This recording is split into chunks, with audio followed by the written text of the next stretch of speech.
Can you explain about the auto invest?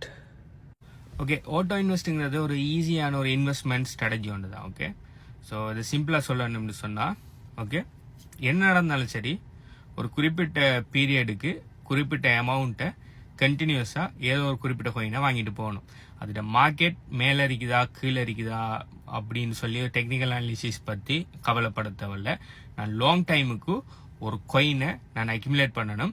ஆனால் என்ன மணியை இப்போ வாங்க போனேன்னு சொன்னால் இப்போ மார்க்கெட் கண்டிஷன் டொப்பில் இருக்கா பாட்டமில் இருக்கான்னு எனக்கு தெரியும். அப்போ எனக்கு பெட்டரான என்ட்ரி ஒன்று வேணும். ஆனால் டெக்னிக்கல் அனாலிசிஸ் பண்ணி வாங்குறதுக்கு ஐடியா இல்லை. ரெண்டாவது செனாரியோ அப்படின்னு சொன்னால் பல்கான இடம் மணி இல்லை. இப்போ உதாரணத்துக்கு ஒரு $1000 பெறுமதியான கிரிப்டோனை நான் அக்யூமுலேட் பண்ணணும்.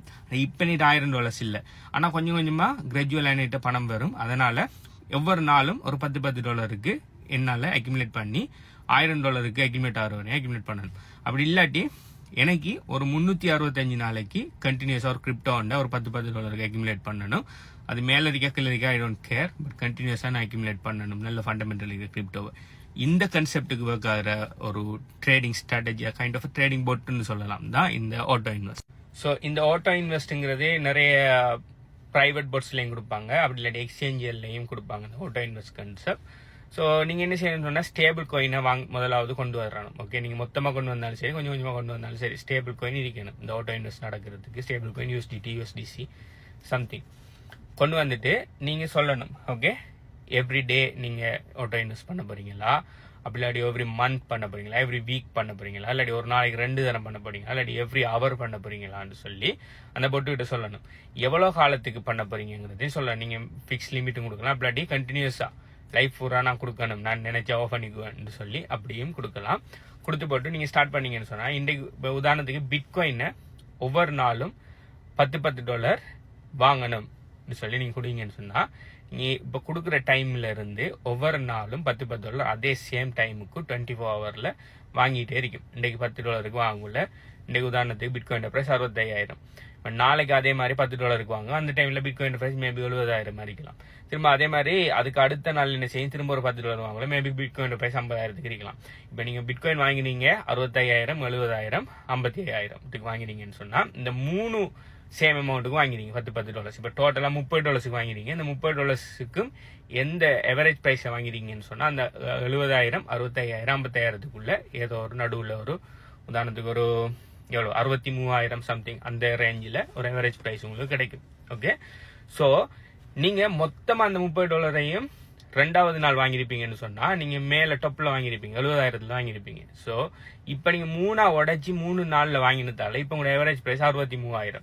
ஓகே, ஆனால் நீங்கள் யோசிக்கலாம், ஆனால் இப்போ நான் 3வது நாள் வாங்கிட்டு பண்ணோன்னா அதை விட குறைய கிடைச்சிருக்குமேன்னு சொல்லி, அது உங்களுக்கு அதுதான் மார்க்கெட்டர் டொப்பா அதுதான் மார்க்கெட்டர் பொட்டமான்னு சொல்லி உங்களுக்கு தெரியா. ஸோ இதனால கண்டினியூஸாக இன்வெஸ்ட் பண்ணணும், ஒரு குறிப்பிட்ட அமௌண்ட்டுக்கு இன்வெஸ்ட் பண்ணணும். நான் அந்த டெக்னிக்கல் அனாலிசிஸ் பண்ணி ட்ரேடிங் கன்செப்ட்ல எல்லாம் எனக்கு விருப்பம் இல்லைன்னு சொல்றாங்க. இதுக்கு பெர்ஃபெக்டான ஒரு போட் தான் இந்த ஆட்டோ இன்வெஸ்ட் செய்யறதுக்கு நான் ரெக்கமெண்ட் பண்ற ஒரு நல்ல எக்ஸ்சேஞ்சுன்னு சொன்னா பைனான்ஸ். ஓகே, பைனான்ஸ்ல ஆட்டோ இன்வெஸ்ட் போட் மட்டும் தான் நான் கனெக்ட் பண்ணிக்கிறேன். பைனான்ஸ் செய்யற மற்ற போட் எல்லாம் அவ்வளவு நல்லம் இல்லை. ஸோ ஆட்டோ இன்வெஸ்ட்டுக்கு பைனான்ஸ்ல இருக்கிற போட் நல்ல போட். ஸோ நான் கிட்டத்தட்ட ஆட்டோ இன்வெஸ்ட் கிட்டத்தட்ட 700 நாள், இப்போ இந்த வீடியோ செஞ்சுட்டு இருக்கிற டைமுக்கு 700 நாளா நான் ஆட்டோ இன்வெஸ்ட் போட் ரன் பண்ணியிருக்கேன். மோர் தென் 2 years, ரைட்? ஸோ கண்டினியூஸாக இந்த ஆட்டோ இன்வெஸ்ட் போட் ரன் ஆகிட்டு இருக்குது. ஓகே, இந்த நான் எவரேஜ் ப்ரைஸ் நான் வாங்கின எவரேஜ் ப்ரைஸ்லேருந்து டபுள் கிட்ட இப்போ இருக்கிற மார்க்கெட் ப்ரைஸில் இருக்குது. ஓகே, ஸோ அது சம்மந்தமான வீடியோஸ்லாம் நான் ஆல்ரெடி போட்டிருக்கேன். அந்த வீடியோஸை பார்க்கணும்னு சொன்னால் நீங்கள் hbuconsultancy.com இந்த வெப்சைட்டுக்கு போய் 5ஆம் நம்பராக பைனான்ஸ் வீடியோ போட்டிருக்கேன். பைனான்ஸ் ட்ரேடிங் போட்டுன்னு சொல்லி ஒரு வீடியோ வரைக்கும் அதை கிளிக் பண்ணிங்கன்னு சொன்னேன். இந்த ஆட்டோ இன்வெஸ்ட் போட் சம்மந்தமான வீடியோஸ் தான் இல்லை நிறைய போட்டுக்கிறேன், நீங்கள் பார்த்துக்கொள்ளலாம். அடுத்தது நீங்கள் பைனான்ஸில் என்ன இல்லைன்னு சொன்னால், அதுலேயே 5வது நம்பரா பைனான்ஸில் 10% ஃபீ ஆஃப் லிங்க் போட்டிருக்கேன். நான் அதில் தேவைன்னு சொன்னால் நீங்கள் ஜாயின் பண்ணிக்கொள்ளுங்க. நீங்கள் வெளியில் சும்மா ஜாயின் பண்ணுறதை விட அதில் ஜாயின் பண்ணிங்கன்னு சொன்னால் லைஃப் பூரா நீங்கள் செய்கிற ட்ரேடுக்கு 10% ஆஃப் கிடைச்சிட்டு இருக்கு. ஸோ அவ்வளோதான் இந்த auto invest simple concept. Okay, one டைமில் நீங்கள் மார்க்கெட் டொப்பில் வாங்கிடும் பேப்பர் ஆளாக இருந்தாலும் சரி, அப்படி இல்லாட்டி எனக்கு இப்போ பணம் இல்லை கொஞ்சம் கொஞ்சமாக நான் கண்டினியூஸாக நான் இன்வெஸ்ட் பண்ணேன்னு சொல்லி நினைக்கிற ஆளாக இருந்தாலும் சரி, உங்களுக்கு இந்த ஆட்டோ இன்வெஸ்ட்டுங்கிறது பெஸ்ட்டான ஒரு ஸ்டேபிளான லோ ரிஸ்க் கான்செப்ட் உண்டு. ஓகே, இதை பற்றி நீங்கள் என்ன நினைக்கிங்க? இதில் வேற அந்த வீடியோ பார்த்துட்டீங்களா யாராவது நீங்கள் ஆட்டோ இன்வெஸ்ட் போட் கனெக்ட் பண்ணிடுறீங்களா? நீங்கள் ஆட்டோ இன்வெஸ்ட் பற்றி நீங்கள் நல்ல அபிப்பிராயம் வச்சுருக்கீங்களா, கெட்ட அபிப்பிராயம் வச்சுருக்கீங்களான்னு சொல்லி கீழே கமெண்ட் பண்ணுங்க.